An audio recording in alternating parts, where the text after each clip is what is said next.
Hello, everybody. Welcome back for another episode here, the Grey Ghost Resurrection. So, one of our steps we have to do here is to rebuild these carburetors.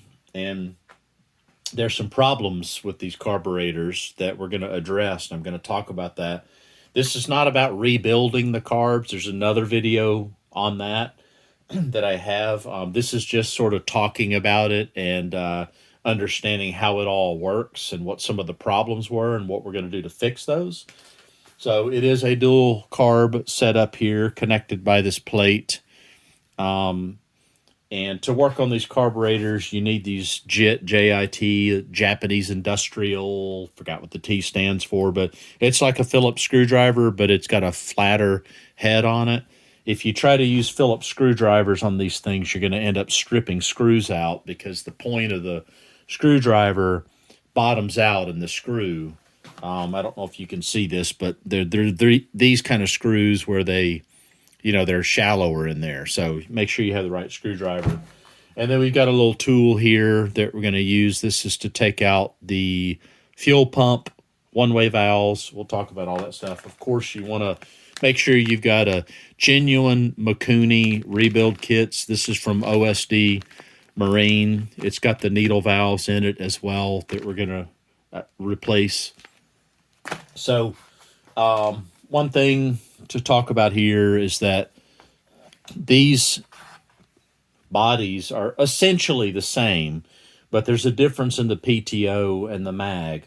And it's just the way that they're set up and the way they're tapped out to take advantage of some of these ports and stuff like that. So on this model, these were essentially installed upside down compared to later years, depending on how you look at it. And so this is what it looks like going onto the engine. You got your intake, larger intake, like a 5/16 or a 8mm hose that connects to that from your tank or your fuel selector or whatever. And then you've got your return line here, which is smaller. So you want to make sure you make note of that. And then this is your pulse line. So this is the pump. So if you look, you got your little block here that's in between these two pieces. That's your pump. This is almost the same, body of the carburetor, but there's no pump in here. It's just directly connected. So the way this works is you get your crankcase is oscillating pressure with the pistons going up and down, and that back and forth pressure connects with a hose here, and it causes a diaphragm inside here essentially to vibrate back and forth. And then there's two one-way valves that we're going to look at when we rebuild it. And those one-way valves keep the fuel flowing in one direction, so they can flow one way, but they can't go the other way. It's kind of like a diode and an electrical circuit, same exact concept. Fuel's always going in one direction. So these carburetors are connected together with their fuel lines. So this carries the fuel from the first carburetor to the second carburetor. And this line is the return line from this carburetor that joins essentially with a T to the return line for the second carburetor and on back to the tank. So that's how those things are connected. And then this thing here on the mag side is an accelerator pump. It's kind of a complicated looking gizmo, but it's really not that complicated. So I'm going to kind of operate it here so you can see what's going on. So you see that bottom cam there is pushing on the arm, and the arm is pushing on that little thing right there. Okay, and that's just your accelerator pump. And the accelerator pump has got these little hoses here that go here and up inside here and here. And then ultimately they've got these little nipples inside here, those little brass things right there. And so it shoots a little gas in there. So when you, just like a lot of other carburetors on automobiles and everything, you step on the gas, it pumps a little bit of gas in there to keep the fuel mixture at the right level so that you don't have like mostly air and no gas. So that's essentially what that does. That's no big deal. This is interesting to note on these. So if you look at these little nipples here, you can see this drippy looking stuff.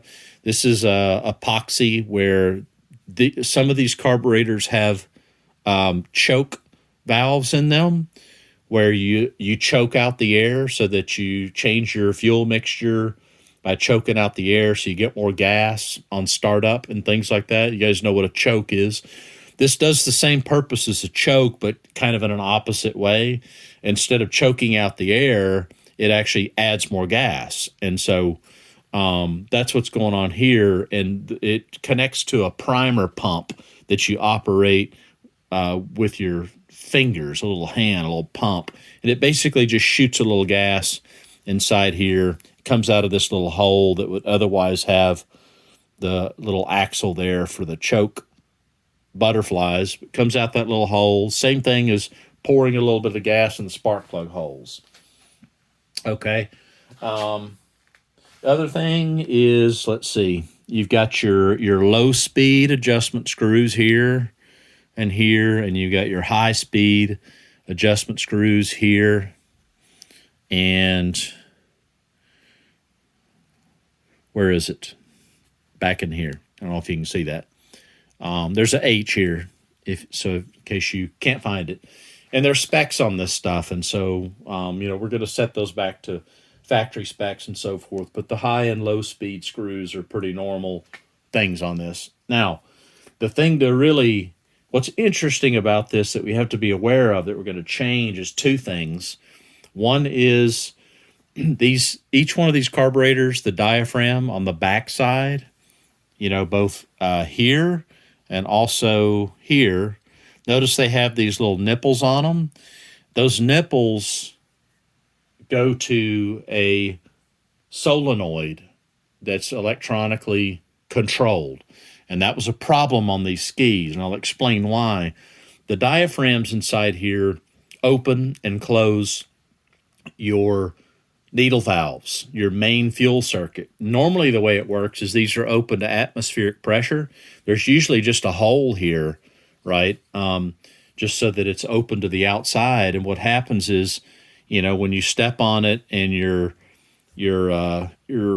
air pressure drops inside your manifold and inside your throttle bodies, that difference in air pressure causes this diaphragm to push on a little rocker arm in there that we're going to look at, that then opens up your needle and seat.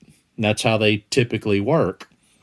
In this case, because it's connected to those vacuum lines, it's not open to atmospheric pressure. It actually is at some point, but the solenoid sort of interferes with that, and they did it to try to solve an emission problem so that they could sell these skis and import them. But that kind of backfired in some ways. There were problems with them where it would cause the ski engine to lean out like at a 3/4 throttle and stuff like that. So they're a problem. So part of what we're going to do is we're going to leave these like this. We're never going to connect these back up to that vacuum system. We're going to leave them just like that, just vented to open atmosphere.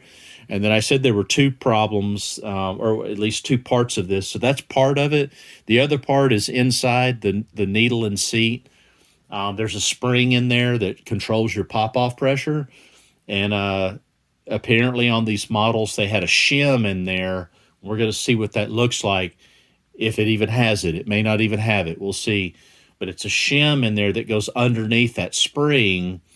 And you have to do both of these at the same time. If you remove it from your vacuum system, you also have to replace that spring in there with a different spring and remove that shim. And you also have to rejet the carburetors. And what you're really doing here, what we're going to do is we're going to basically take this 97.5 wide engine carb setup, and we're going to set it to 99 specs. Right, and so there's pretty standard ways to do that with rejetting and things like that. So that's what we're going to do, and that's pretty much it. We're going to take all of this stuff apart, take plenty of pictures when you do something like this so you remember where everything goes, because you're going to forget unless you do it all like in a day. We're going to take it all apart. We're going to boil it in some water and Pine Sol. I wish I had an ultrasonic cleaner. I do not. I would love to have one of those, but I'm on a budget and I can't keep spending money on all of these different tools and things like that. But we're going to do that. We're going to clean it all up, and then we're going to paint these carburetors. We're going to take this rebuild kit, and we're going to put all of this stuff back together, so it's going to be brand new and hopefully in perfect working condition. All right, so we'll see you in that video. And as always, thanks for watching, guys, and we will catch you on the next episode.